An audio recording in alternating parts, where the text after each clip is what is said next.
Such a chesed. I love it. It was Thank you very fun. for sharing. Thank you. Okay, we will start with our Shema. Shema Yisrael Adonai Eloheinu Adonai Echad.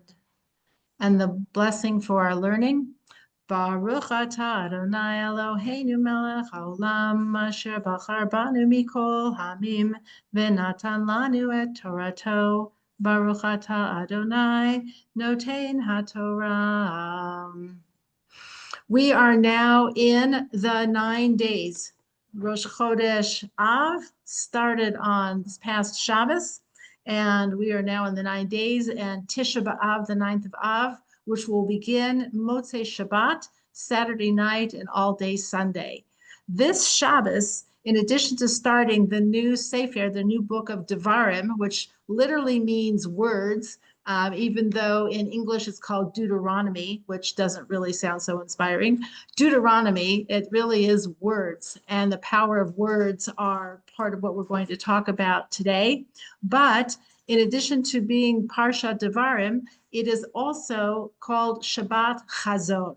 Shabbat Chazon, which means the Shabbos of vision.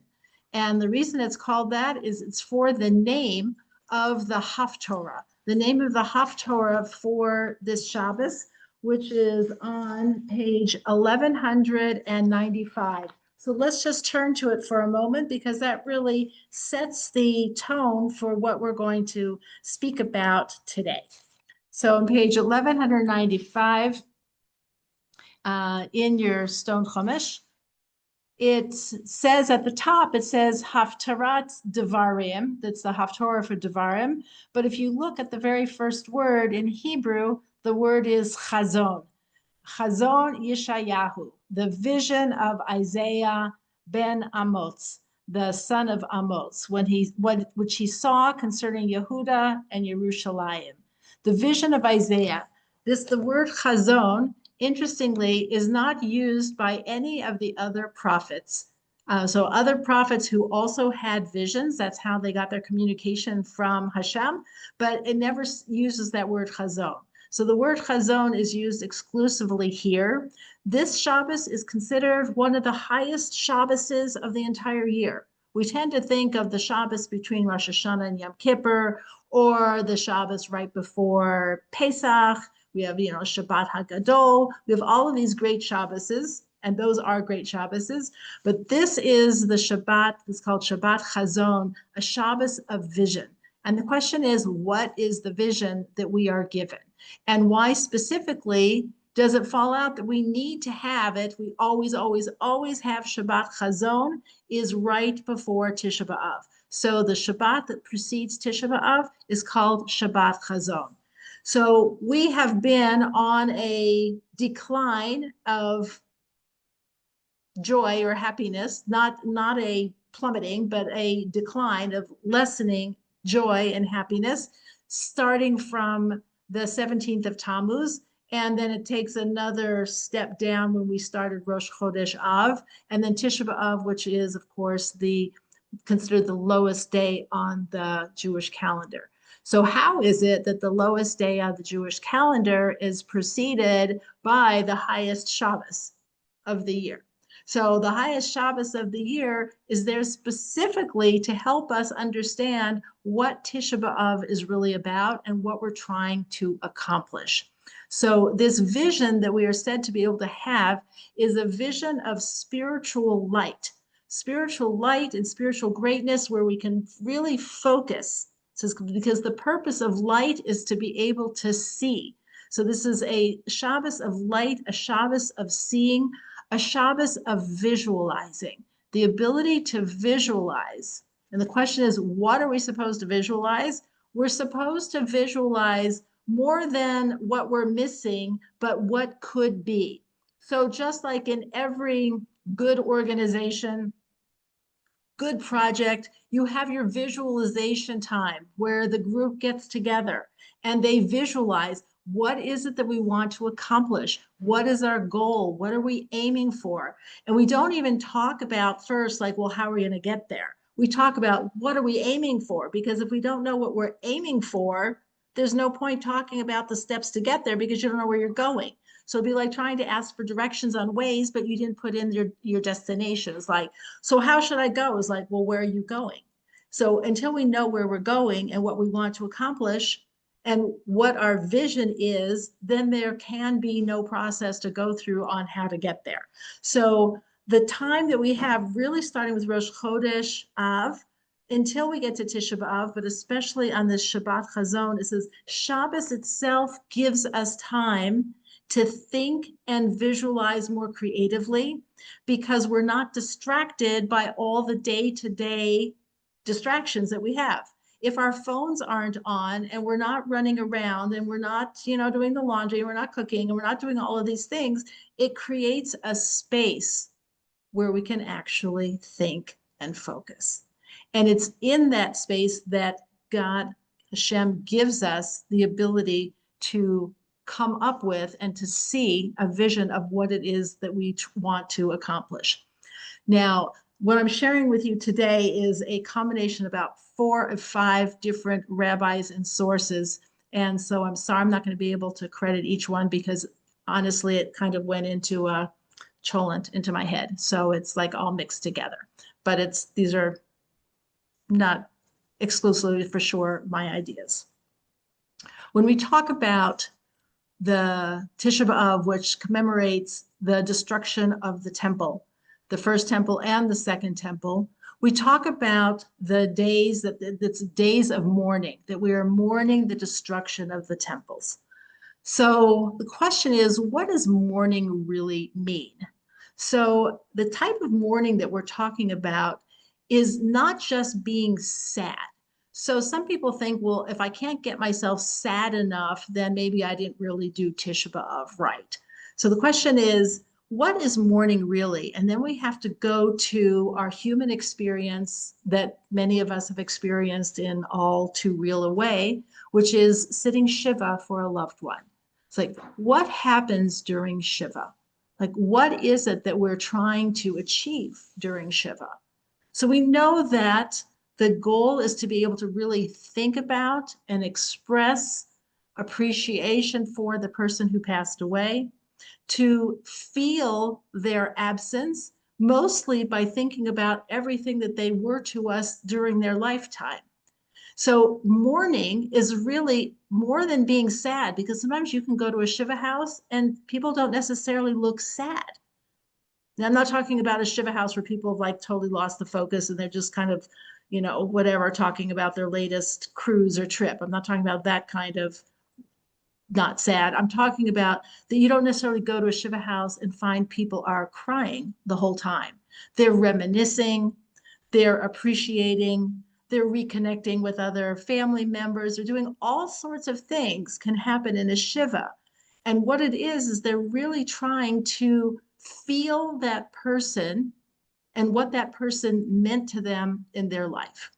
So it's in a way creating, which sounds a little paradoxical, it's creating a longing for that person. It's creating a desire to stay connected, to be connected, and to feel the connection with that person who's no longer physically in the world. If we take that understanding, we can appreciate more what the mourning is for on Tisha B'Av. That it's not how sad can I make myself, it's how much longing can I generate by focusing on what I am missing and what could be if we were able to correct our challenges and mistakes and have the world be in a better place. What would that look like? And when I can long for that, Rav Hirsch says that there's many different kinds of crying, many different kinds of tears. There are tears of pain, like you hurt yourself and you're crying, but there's also tears of longing, like when you can almost taste it. And the tears of longing, that's what we're looking for on Tisha B'Av. Usually what we do is we set our sights too low. So like many people thinking about just the situation in Israel is like, if only we could go back to October 6th. It's like, that's not what we're looking for. That's not better.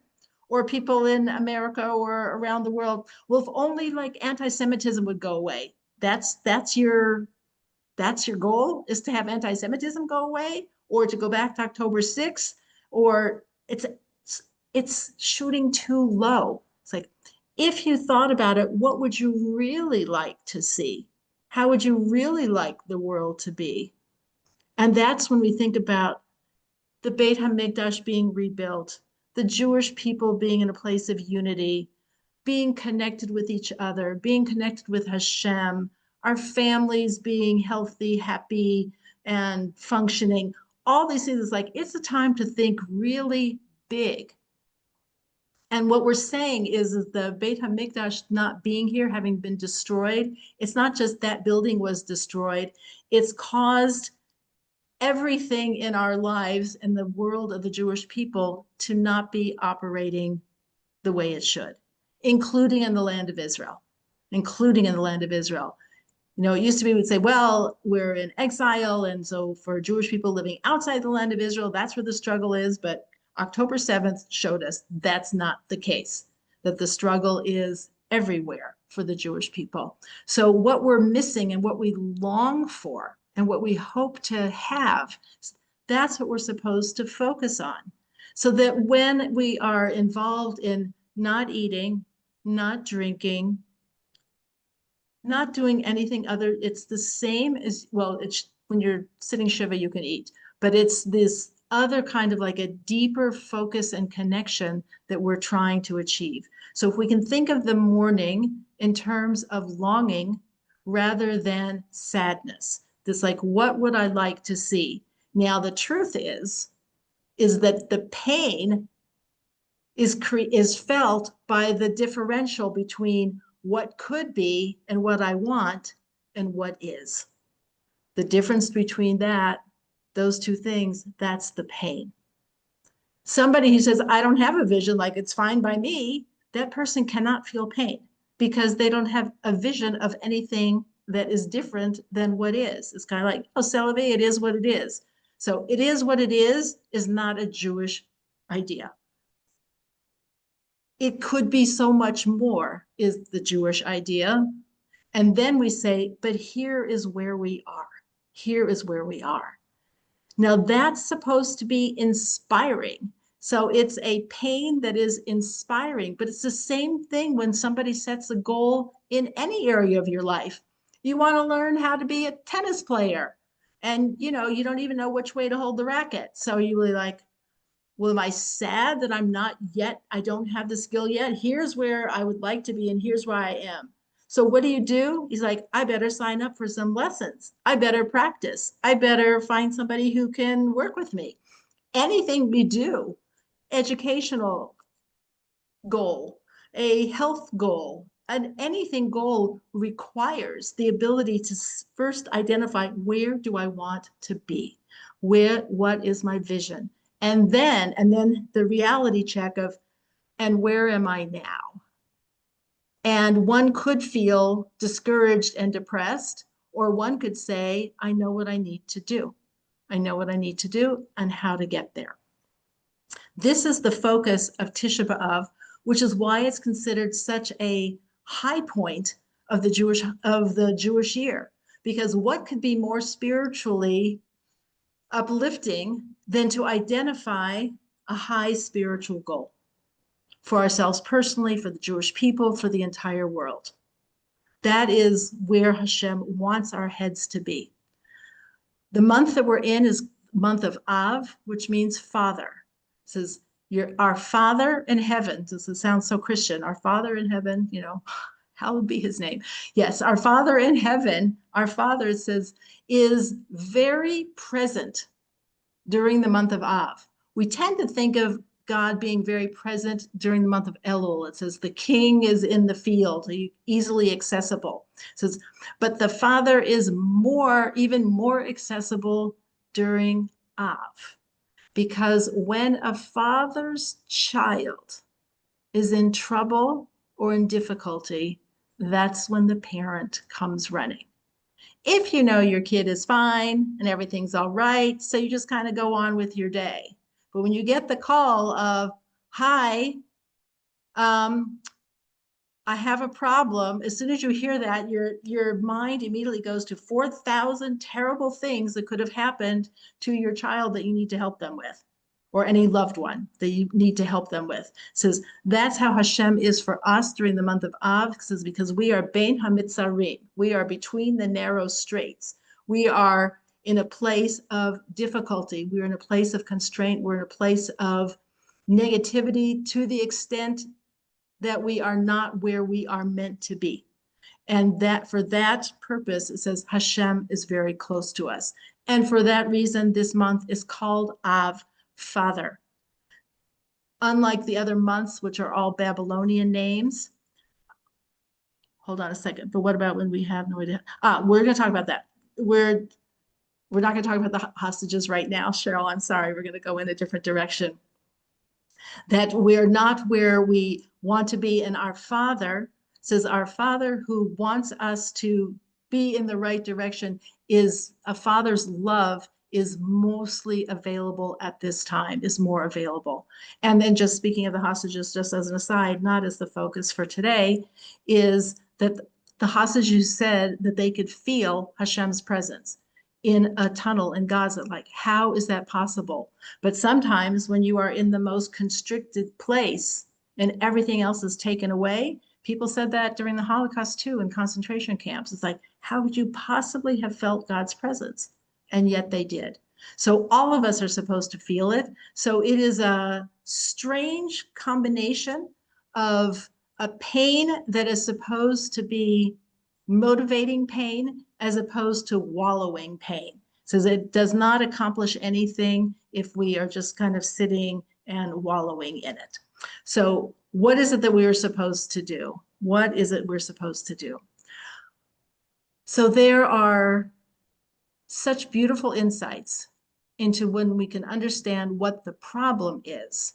So we're told the first temple was destroyed because of the three main cardinal sins: sexual immorality, murder, and idolatry. And the second temple was destroyed because of sinat chinam, baseless hatred. We're going to talk about different ways to understand both temples' destructions that are more relevant for our lives. And this was from Rabbi Zev Leff, who's the rabbi. He's the chief rabbi of Hashmonaim. He's the rabbi there of the community. Not Hashmonaim. Moshav Matisyahu, I'm sorry, Moshav Matisyahu. When you hear the thing of sexual immorality, murder, and idolatry, I don't know about you, but I'm looking at all of you and I'm like, I don't see anyone here guilty of any of those sins. But then he says, there are versions of those sins that probably all of us could work on. So he said, what about murder? So there's something that we know that is considered like murder. Carol, I can see you mouthing it, so take off your mute and not a perfect. Lashon hara. Lashon hara is right, and the lashon hara that comes from Carol, you can say it's seen of baseless hatred, right? You're saying baseless hatred. You're still on mute, so I'm so sorry I can't hear you. So baseless hatred, which goes into lashon hara. So it says, but I was actually saying when you embarrass another person. Exactly. When you embarrass another person is considered like murder. It says because the blood drains from their face. It says when somebody's embarrassed, it says the blood drains from their face. It says if you have shed blood. And that embarrassment is, Marlon, we're going to go into what you said as far as the lashon hara, because that's going to be related to when we get to the sinat chinam, because that's where it is especially focused. So the embarrassing somebody publicly and shaming them, humiliating them, that is akin to murder. It says we don't, even if we don't intentionally do it, that happens all the time. And you think now with social media, when people post things and say things and send things out to a chat or whatever and say things you don't even know what people meant can be, I think almost every chat group I have been on has had some issue that has arisen when somebody says something that ends up being whatever embarrassing to another person who's on the group, that somebody has to come in, like the administrator has to come in and remind everybody we're being respectful here, blah, blah, blah. So this sin is something where we can say, well, for sure, I haven't murdered anybody, but we probably could work on improving the manifestations of it that come in other forms. And as far as sexual immorality, we may be conducting ourselves in a very dignified way, but there's probably times when we're not, depending on things that we look at, things that we read, things that we see. Even we think in a movie, if you see a movie that has something that's sexual immorality, it's like, well, I didn't do it, I was just watching it. Be like, you're participating in it. Your brain doesn't know that you're not participating in it. It thinks you are. That's why we enjoy it, because if we were disconnected from it, we wouldn't look at it or participate in it. These things are, when something is inappropriate, it's inappropriate. And the mores of our society have come to such a place that I have to say, I have to feel embarrassed to say that you can't even say this. I saw that in the Oregon State Assembly, the state legislature, their opening session had a performance by drag queens as an opening. I'm like, people can live their life and do what they want. I just don't see by any understanding how that is appropriate for anybody. Highly inappropriate. It's like participating in that. The people who didn't walk out from there were participating in it. It's like, we have no place in that or anything like it. So all of these things of this sexual immorality, it's become very, very difficult for Jewish values to be perceived as anything normal. They're now seen as extreme, that you're an extremist and a hater or something if you don't go along with a lot of these things that are out there. So it says we have that to work on as well. And idolatry, it says idolatry is ascribing power to anything other than Hashem. So when we ascribe power to other people, other, money, prestige, any of the other things that we lock our eyes on and lock our attention on, that is considered also a form of idolatry. So you could say like, well, I can see there might be more of this around than I first thought. And those are all considered the things that are lacking that cause the Beit HaMikdash to not be rebuilt. And then we come, though, to what Marlon raised with the Lashon Hara, and that's related to the Sinat Chinam. So Sinat Chinam is translated usually as baseless hatred. So we have to ask a question, and again, this is from Rav Leff, of what does Sina mean? What kind of hatred are we talking about? Does that word appear anyplace else in the Torah, that somebody hated somebody and had that kind of sina? Does anybody think of where that might be, of where there is sina, where we hear about it? Was there Cain and Hevel maybe?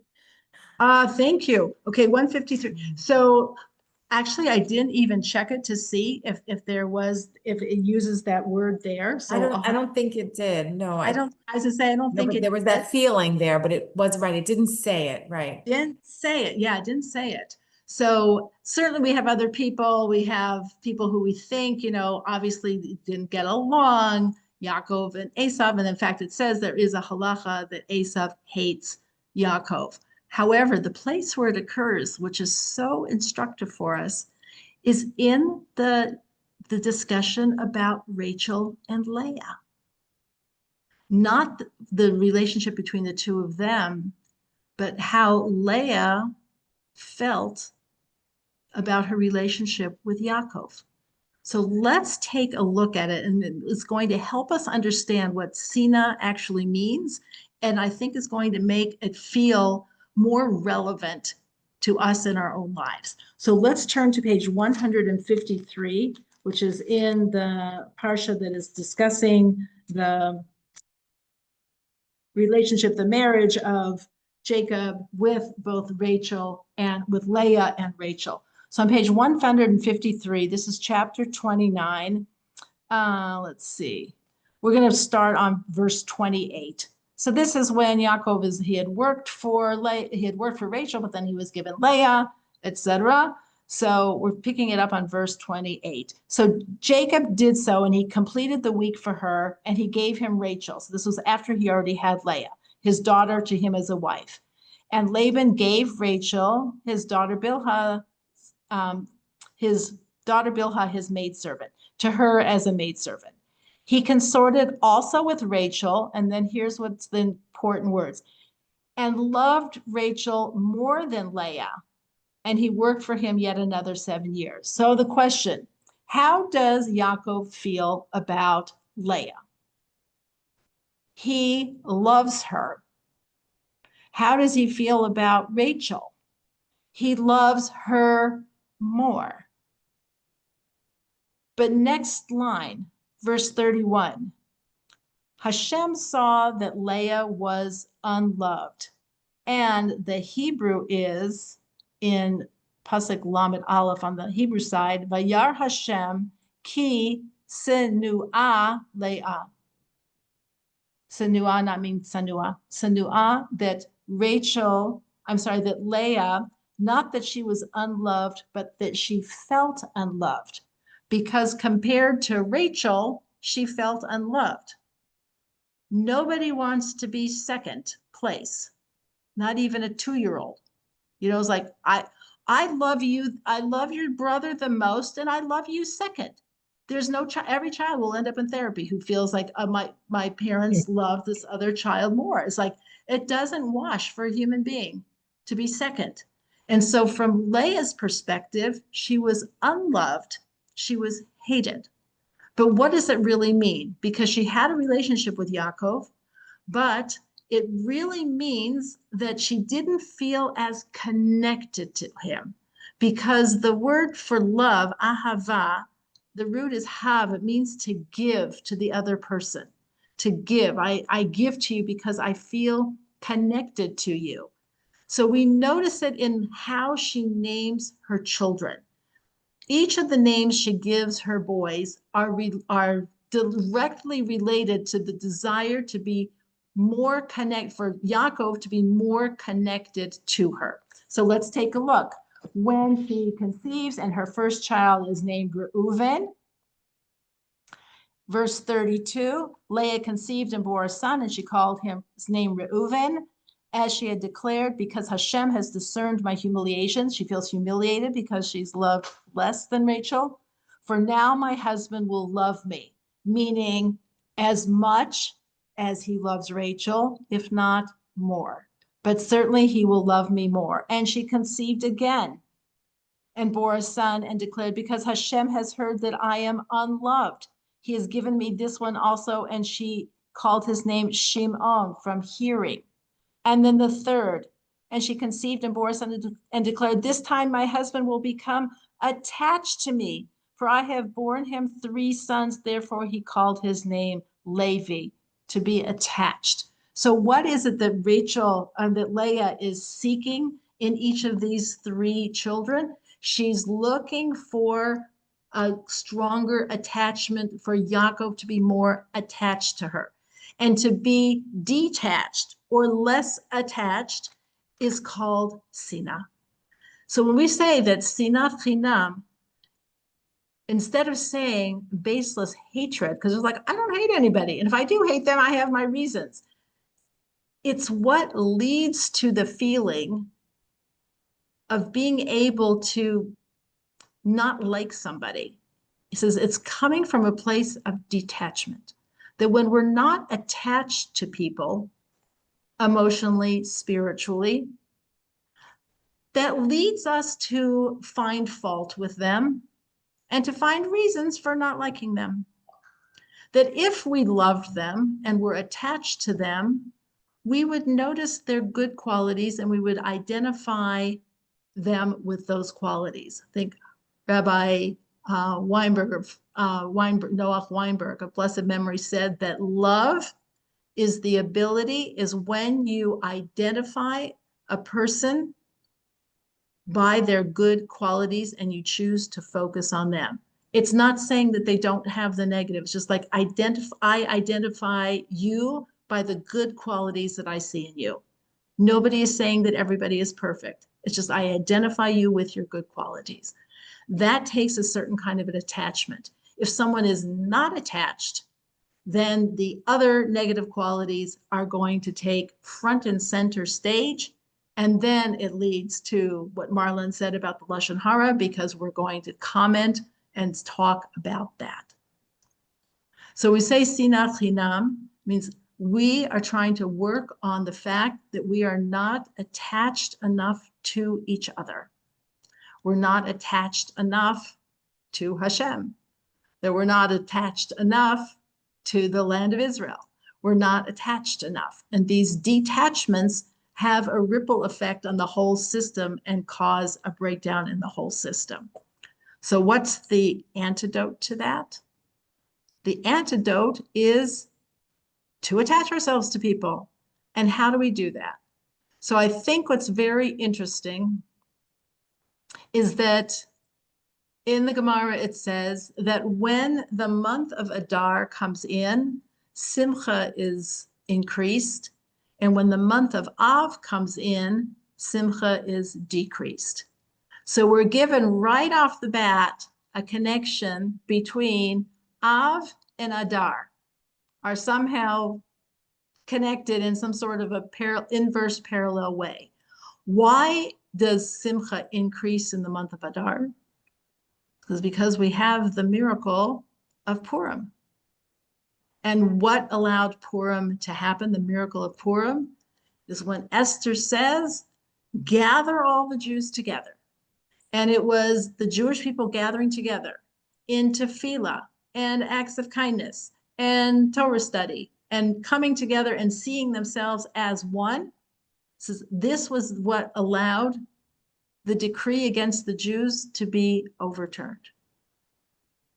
It wasn't the fact that they all worked on their military prowess, though they did have it, when they then fought against the Persians when the 13th of Adar came around.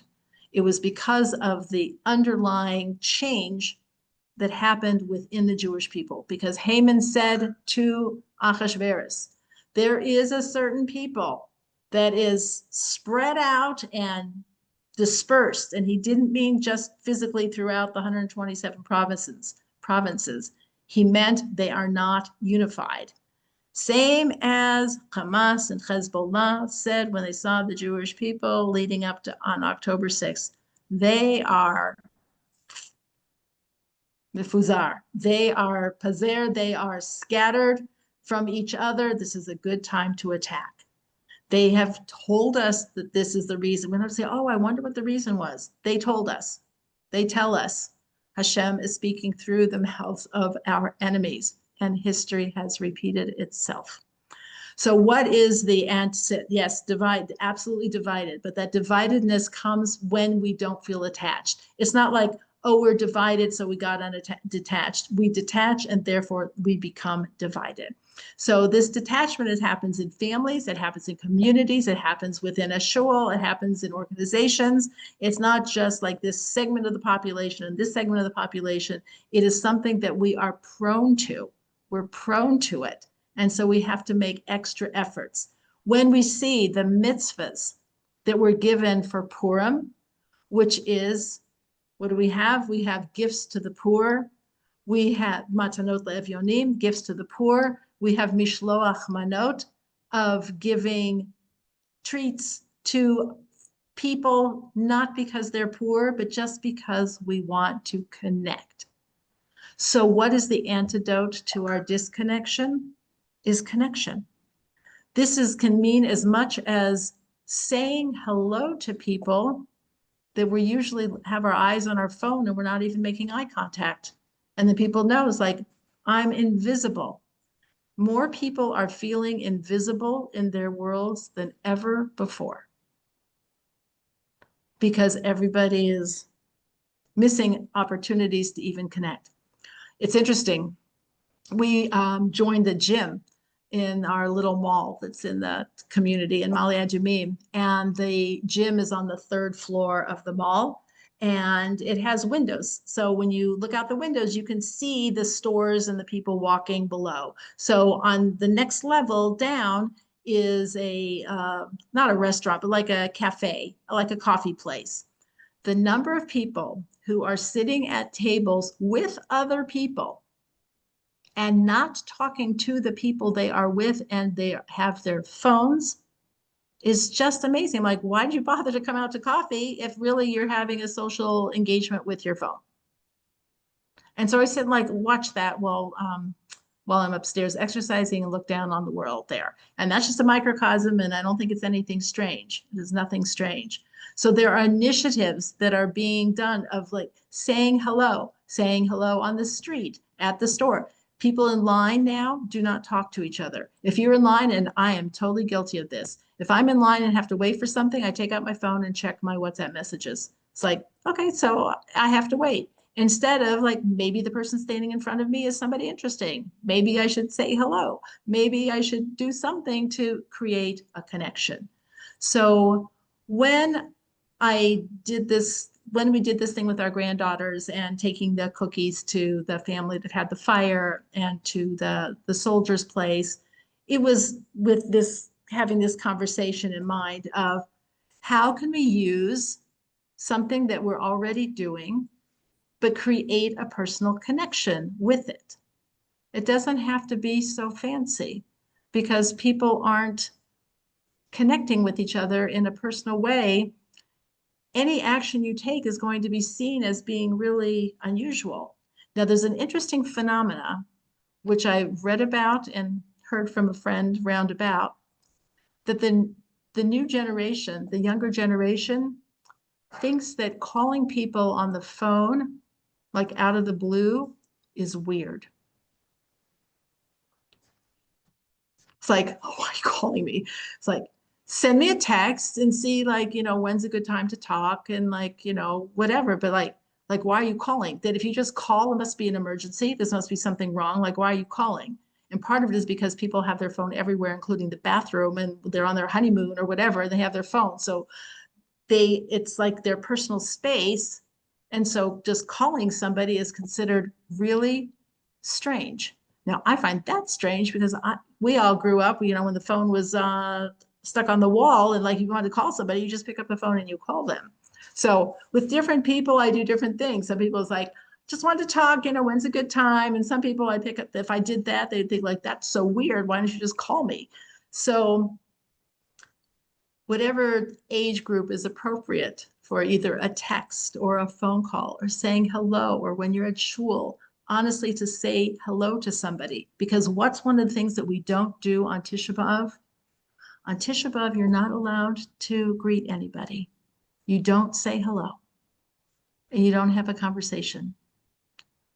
Why? To give everyone the experience of feeling disconnected. Because there is nothing worse than being invisible feeling invisible to other people. And so we give ourselves a little mini experience on Tisha B'Av. It's like, do you know what it really feels like to not have anybody talk to you? So we have a halachic term for this, like being in cherem. If somebody's in cherem, that they've been put in, like, to not talk to somebody, that's considered the worst punishment. It's like time out. So Tisha B'Av day, or starting at the night and then the day, is we all are having a time out so we can feel what it feels like to really be disconnected from other people. And yet we go to the synagogue and are with other people, which is the worst kind of loneliness, is to be with other people, but to not feel that you're seen at all. So we all are going to experience that. And then that's supposed to motivate us to say, I don't like feeling like that. And I certainly don't want anyone else to feel like that. And I want to feel connected. So just as we are right before Pesach, what does everybody feel like doing? I must have a sandwich. People are like having bread until like the last possible moment when you can have chametz. And, it's like, I must have bread. And before a fast, people are like eating until the last possible moment. Or when the 9 days started and you don't have meat. That's kind of funny. There are people this is Jewish people around the world. This wasn't just like in our neighborhood. Once Shabbos was over, you couldn't have this past Shabbos, you couldn't have any meat anymore. You can have meat on Shabbos, but not once Shabbos is over. So the question is, could you have meat for Shalosh Shudas, for the third meal? And the answer is you could. So most people do not have meat for Shalosh Shudas. First of all, you usually had meat if you're not a vegetarian, most people had meat for their Shabbos lunch. Nobody's having meat for Shalosh Shudas. They're having tuna salad, egg salad, pasta salad. They're having something like that. But when you know that you're entering into the 9 days, and God forbid you should be without your fleischiks, without your meat, it's like, I must have some meat. So there is something that triggers us that when something is taken away or is about to be taken away, it spurs a great desire for it. So on Tisha B'Av, when Hashem says, you can't talk to anybody. Do you know how hard it is once somebody tells you can't talk to anybody? Then all you want to do is talk to people. So it has this reverse psychology. It's like I want you to feel what this feels like. It's like, oh no, but I have to talk to people. They're my friends. I'm connected to them. It's like, well, you weren't acting so connected before, so now you're not going to connect. So it's like a time out until you understand what it means. So we know that in the times of when we had the Metzora, somebody who had the spiritual leprosy and they had to go outside the camp, or Miriam who had to go outside of the camp, that's considered a serious consequence, is to be removed from the group. So this idea is like we're all removing ourselves a little bit on Tisha B'Av to be able to feel that. But it's supposed to then make us want to reconnect. It's supposed to make us want to reconnect with other people. And that when we do that, that is what will lead then to, I want to be connected. I do feel a connection to you. I missed it. And then when we do that, it says, this is the beginning of rebuilding the Beit HaMikdash, because then it switches our focus, it switches our mindset to a place of connection, of ahavat chinam, of loving somebody and then focusing on their good qualities. I really appreciated this understanding of Sina, of being disconnected as opposed to hatred, because most of us think like, well, I don't really hate anybody, and anybody I do hate, I feel like I have really good reason. And the question is, why would I hate them? And it must be because, or have negative feelings, or be speaking Lashon Hara, is because I'm disconnected from them.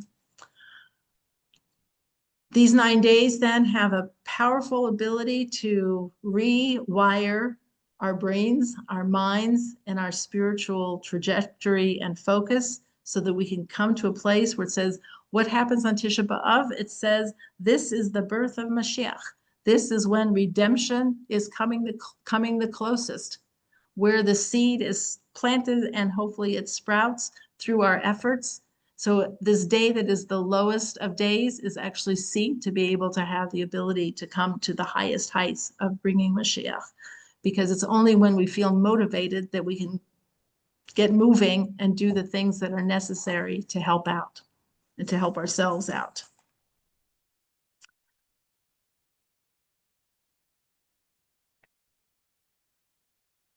Hold on 1 second.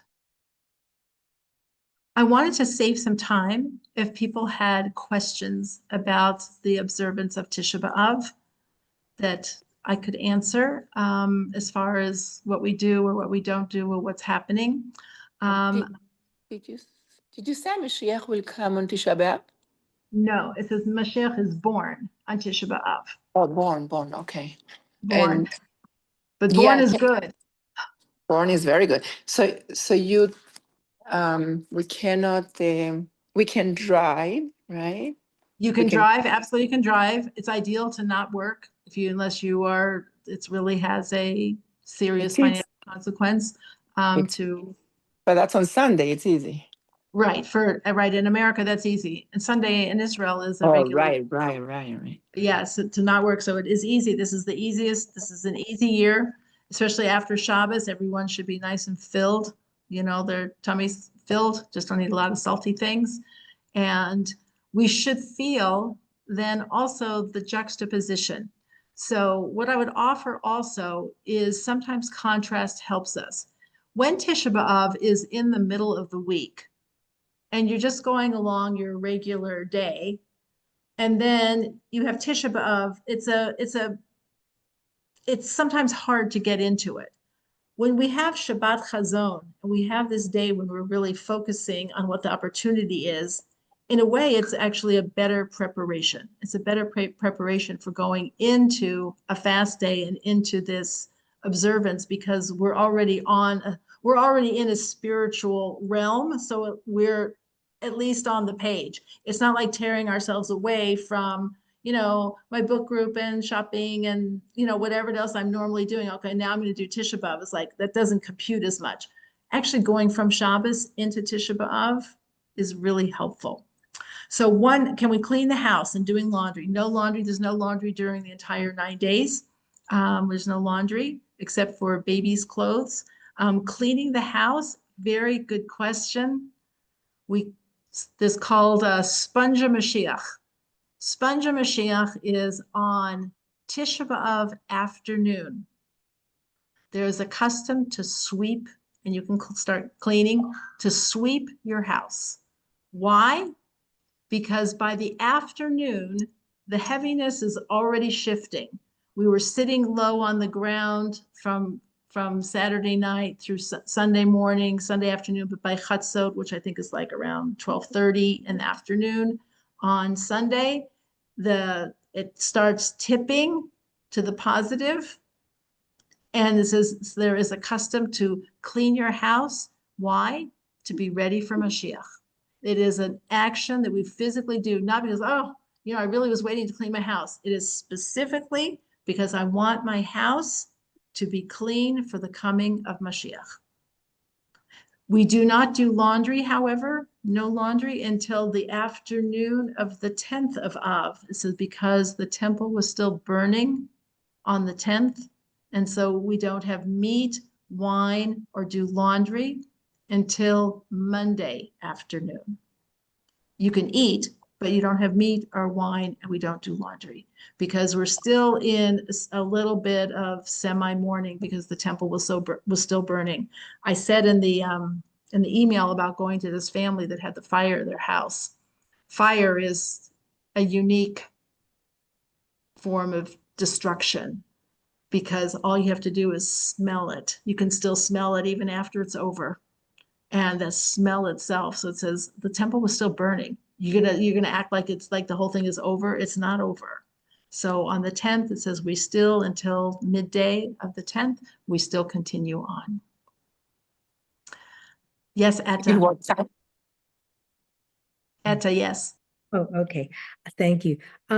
So when you're cooking for Shabbat this week and you can cook meat, no tasting, right? Or can Right, you no taste tasting. it just a tiny bit just to make sure it's good? No. Okay, thank you. Yeah, no tasting. Use Look at it, that. use a tried and true recipe that you know is going to turn out. Or if you have something in the freezer that you've already had, and you can have something that was left over. So you can do that too. But you can only, and in this case, so on Shabbos, so we don't taste the food, but you can have, once Shabbos starts, then you can have meat and wine. And you have Zmirot, just songs, everything should be the same. Though by Shalosh Shuddas, for those who do that, there are also Zmirot then. They should be of like the slower songs. It shouldn't be like so lively because we're trying to get ourselves as we're kind of coming down for the Tisha B'Av, for the fast to start. And when Shabbos is over, we take off our leather shoes and we change out of our Shabbos clothes and we put on something else, and we put on not leather shoes. You can wear other leather, you can wear a leather belt or something like that, but we don't wear leather shoes. And then we get ready, and then the fast starts. So it's an interesting transition that we have. Your synagogues can give you the information. No wine, actually, no grape juice either. Grape juice and wine. We also don't have grape juice during the 9 days except on Shabbos. Anything you would say Borei Pri Hagafen, which includes grape juice. So we don't have it, which is interesting because we don't tend to think of grape juice as being so exciting, but it is. It's fruit of the vine. So we do that. One last idea to share is a further way that we're supposed to understand like how Hashem is seeing us at this time. So let's go back to the Haftorah for a moment. And that was on page 1195. Page 1195.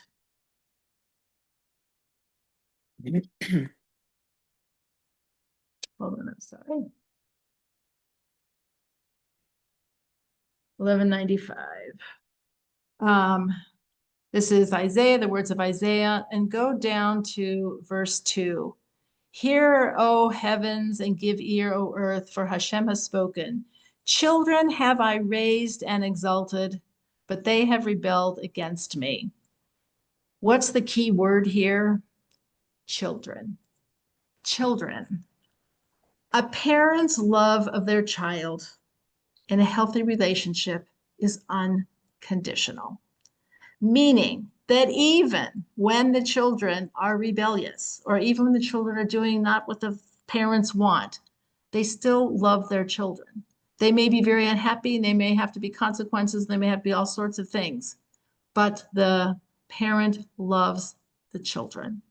It says that we're supposed to understand, and this is very metaphorically described, it says that when the destruction of the temple was happening, and they parted the Kodesh Kadoshim, the Holy of Holies. It said the Kruvim, like the angelic, childlike figures on top of the Aron Kodesh, which normally, if we were on the good side of Hashem, we're facing each other, and if we weren't, it says they turned away. At our darkest moment, it says they were facing each other and in an embrace. So it was like, wait a minute, this was like when we deserved to have the temple destroyed, then the Kruvim, these cherubs, were in an embrace. What does that mean? It says it's to give us the message. I have to destroy the temple. The temple has to be destroyed because you don't deserve to have it, but I'm not destroying you, the Jewish people. And you and all of us are sitting here because of Hashem's love for the Jewish people. That even through the tragedies and the destruction and everything else that we have witnessed and suffered through, it's actually considered a simcha, but we're still here because Hashem loves his children. The children of Israel, the Jewish people, are an eternal nation. That doesn't mean every single individual person will live, but the Jewish people will live, and that this is considered a great blessing.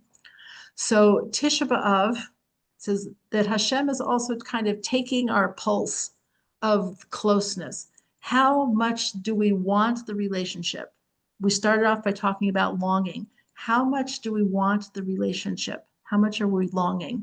So this was from a wonderful talk from Charlie Harari, who I really appreciate. And he said, think about camp.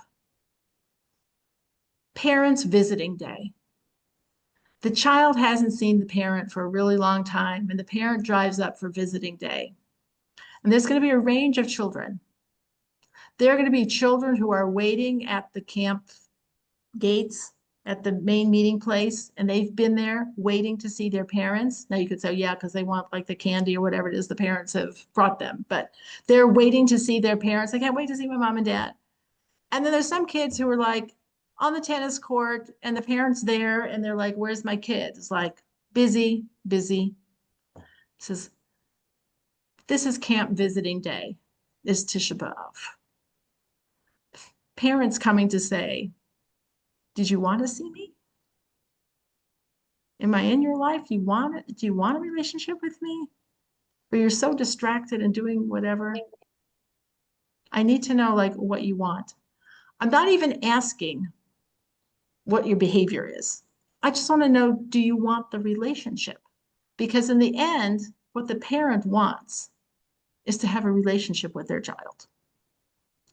We can work on the behavior issues also. But first, we have to identify, do you want to be in the relationship? And if Hashem can say, I feel that you really want me. I for sure want you because I'm the parent. But do you want me? And that is the question that we're trying to answer on Tisha B'Av. And so we are really talking about the cultivating a longing and a desire and expressing that in many different ways. We still have a few days until Tisha B'Av. Shabbos itself is a great opportunity to extend ourselves to other people, extend ourselves in our relationship with Hashem. The whole thing is magnified on Shabbos, but the idea is we are seeking connection. We don't want to have sina. We don't want to have disconnection. When we are disconnectedness, when we are connected to Hashem, when we are connected to one another, when we are connected to the land of Israel, whether we live here or not. There are people who live outside the land of Israel who are more connected to the land of Israel than some people who live in the land of Israel. So that is a spiritual, emotional, psychic framework that somebody is operating from, that we are trying to cultivate.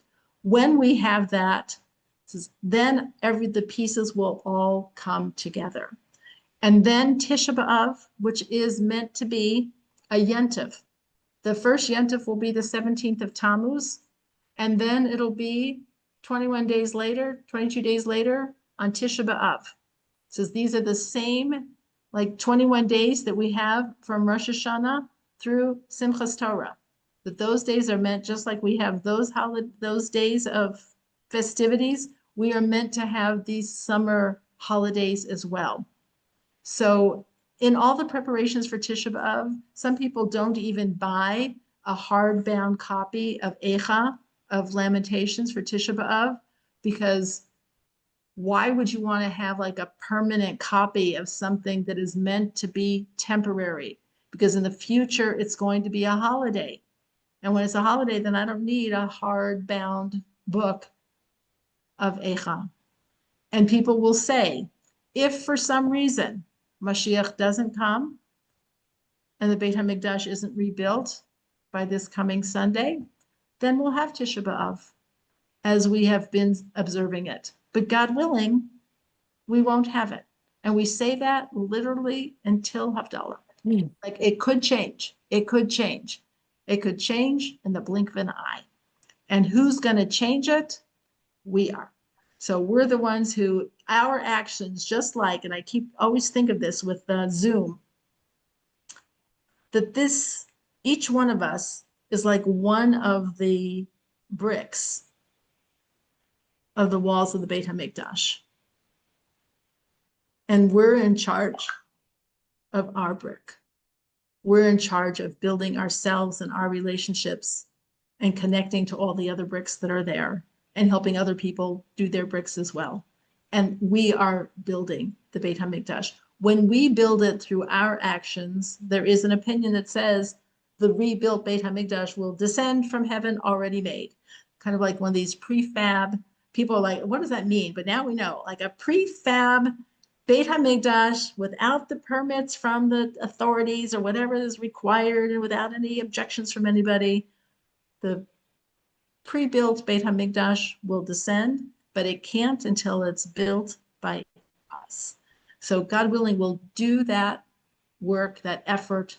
We'll have our Shabbos of vision, Shabbat Chazon, and we'll see what is it we really want and not settle for something small like end of anti-Semitism, go back to October 6th.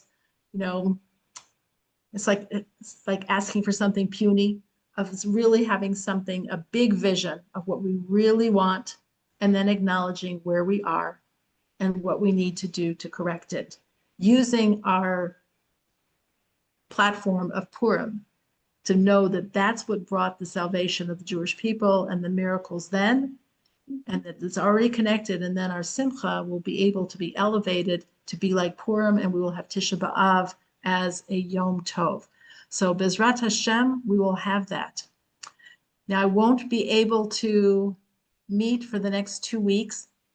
God willing, we have going to a wedding next Wednesday, and the following Wednesday, we're having our annual summer get together with our whole family, all coming for activities and things. So I won't be available on those Wednesdays. So we will resume on Wednesday, August 20th.